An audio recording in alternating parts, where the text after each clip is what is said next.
प्रेरणादायी व शुभ जीवन जगण्यासाठी माझे चॅनल सरळ जीवनधारा सबस्क्राईब करा। मी आज आपणास कोबीची भाजी, सुकी कोबीची भाजी करून दाखवणार आहे। तर आता ही कोबीची भाजी मी कशा प्रकारे करणार आहे, तर त्याच्यामध्ये थोडी मूग डाळ टाकणार आहे आणि मूग डाळीबरोबर टमाटर टाकणार आहे आणि त्याला मोहरीची फोडणी देणार। मोहरी, लसूणच्या 4-5 पाकळ्या घेऊन ते साहित्य टाकायचं। मीठ, हळद आणि हिरवी मिरची। आपण सुकी भाजी हिरवी मिरचीचीच करतो ना मग, आणि शेवटी कोथिंबीर। तर अशा प्रकारचे हे कोबीच्या भाजीला मी जेव्हा घरी करते, मुगाची थोडी डाळ टाकते आणि टमाटर टाकते, तर ती भाजी खूप टेस्टी लागते।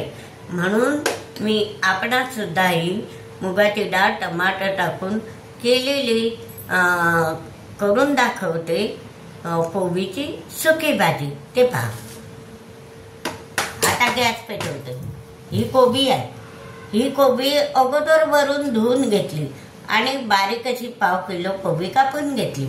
आता गॅस पेटवू आपण।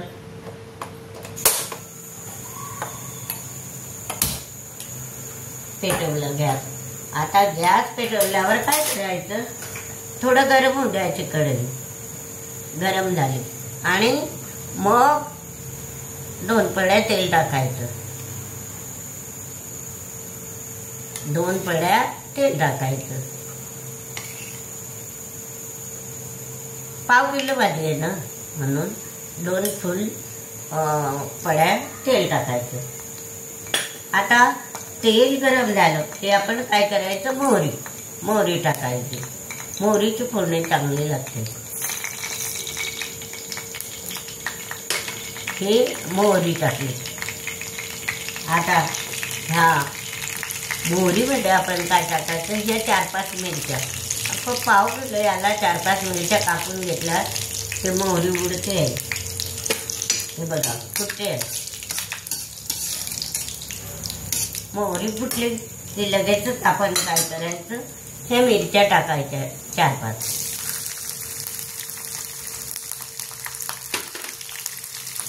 आता ह्या लसणाच्या 4-5 अशा पाकळ्या कुटून घेतल्या। मिरची हलवायची।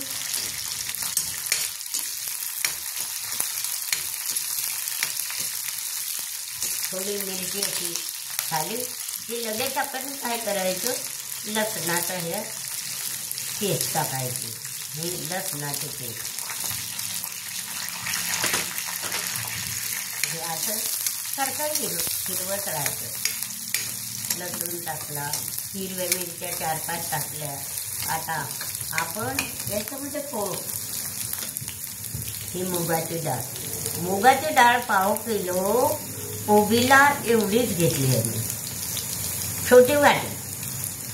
ते पण टाकायची, छोटी वाटी बघा, केवढीची वाटी, ही छोटी वाटी। ही मुगाची डाळ घेतली। आता ही थोडी फिरवायची। गॅस थोडा कमी करायचा, टेम्परेचर कमी, थोडं कमी। आता हे फिरवायचं। हे फिरवल्यावर आता ह्या कोबीच्या सुक्या भाजीला ह्या टमाट्याची चव किती छान लागते ते पहा। हा टमाटर पण टाकून घेते, एक कापलं होतं बारीक, ते टाकून दिलं। आता हे फिरवायचं थोडा वेळ, फिरवतच राहायचं। आणि हे जी मुगाची डाळ आहे, हे मुगाची डाळ मी थोड्या कोमट पाण्यामध्ये 2 तास भिजत घातली आणि मग ते थोडी भिजली म्हणजे आपल्या कोबी बरोबर शिजून जाते। याच्याकरता ते थोडी भिजून, टेम्परेचर कमी आहे, थोडं होऊ द्यायचं। टेम्परेचर कमी आहे। आता याच्यामध्ये लसूण, मिरची, मुगाची डाळ, टमाटर किसताय। आपण जर टेम्परेचर कमी केलं नाही तर ते जळून जाईल म्हणून. हे बघा. आणि आता हळद याच्याबरोबरच आता आपण काय करायचं, हे बघा असंच धुतलेला खोबीचा आहे बारीक चिरलेला आहे, खोबऱ्यासारखाच दिसतो ना. बघा टाकायचं. टेम्परेचर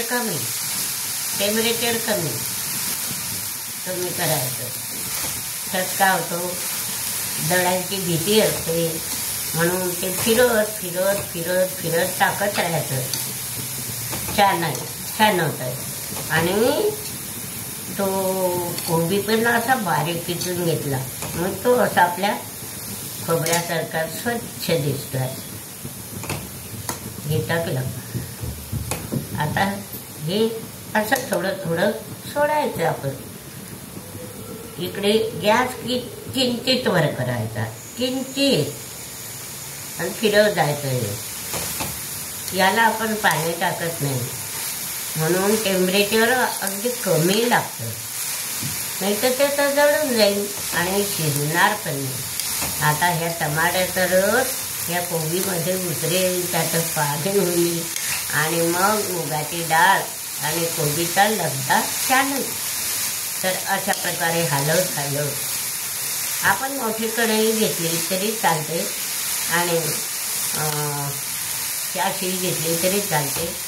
तर अशा प्रकारे हे आता पाव किलो कोबीचं मी तुम्हाला सुकी भाजी चटकदार चवदार टमाटो मूगडाळ टाकून करून दाखवतो. टेम्परेचर कमी, अगदी कमी. आपला हा लगदा तयार होईपर्यंत टेम्परेचर कमीच करायचं. मग त्या भाजीला अशी चव लागते. भरमसाठ भरपूर असं आपण जर फुल गॅस केला तर ती भाजी जळते आणि तिची चवसुद्धा जाते. म्हणून आता बघा मी बरोबर झालेलं आपल्या कढईमध्ये. आता अजून आपल्याला हळद टाकायची, मीठ टाकायचं आणि मग 10 मिनिट कमी गॅसवर होऊ द्यायचं. मग आपली भाजी पहा, पण त्याची चव पहा की तुम्ही नेहमी नुसती कोबी करण्यापेक्षा त्याच्यामध्ये मूगडाळ टमाटर टाकूनच कराल आणि चवीनं खाल. तर अशा प्रकारे आपल्या कोणत्याही डाळीमध्ये प्रोटीन असतं म्हणून आपण डाळ टाकणे आवश्यक असतं. आता थोडी हळद टाकायची. मग हळद टाकलं तर बघा कसं रंग सुंदर येतो हळदीनं. हळद टाकली. हळद झाल्यावर मीठ टाकायचं. आता याला किती मीठ लागतं त्या प्रमाणात मी मीठ टाकते. बघा एवढंच मीठ लागेल त्याला, एवढं 2 अर्धे चमचे, कारण ते शिजता कमी होईल. बघा आता मी फिरवते आणि ते हळद त्याच्यामध्ये मिसळे आणि असा सुंदर असा लगदा तयार होईल. आणि 10 मिनिट आपण याच्यावर झाकण ठेवून देऊ काचेचं आणि सुंदर असं कोबीची सुकी भाजी आपल्याला खायला मिळते. बघा हळदीचा रंग कसा सुंदर दिसतो श्रीखंडासारखा. तर अशा प्रकारे टेम्परेचर कमी ठेवून आता आपण याच्यावर झाकण ठेवून मग थोडा वेळ शिजू देऊ.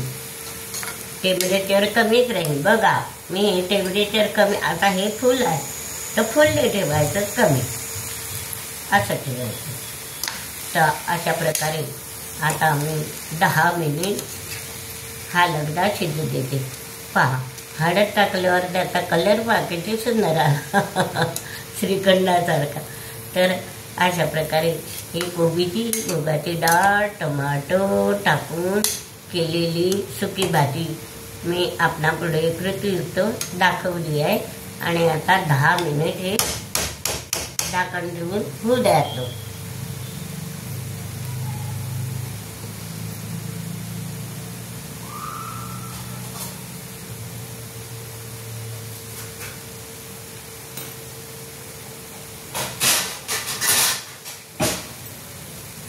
मिनिट भाजायची.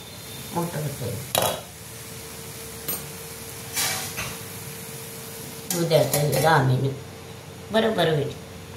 टेम्परेचर कमी आहे. बघा आता 10 मिनिट झाले. मी आता झाकण उघडतो. बघा हे झाकण उघडलं आणि गॅस चालू आहे. पुन्हा असा बारीक आहे. तुमचा विश्वास बसेल की बघा 10 मिनिटातच आपली कोबीची भाजी. मी आता गॅस बंद करते. बघा टेम्परेचर एवढंच होतं.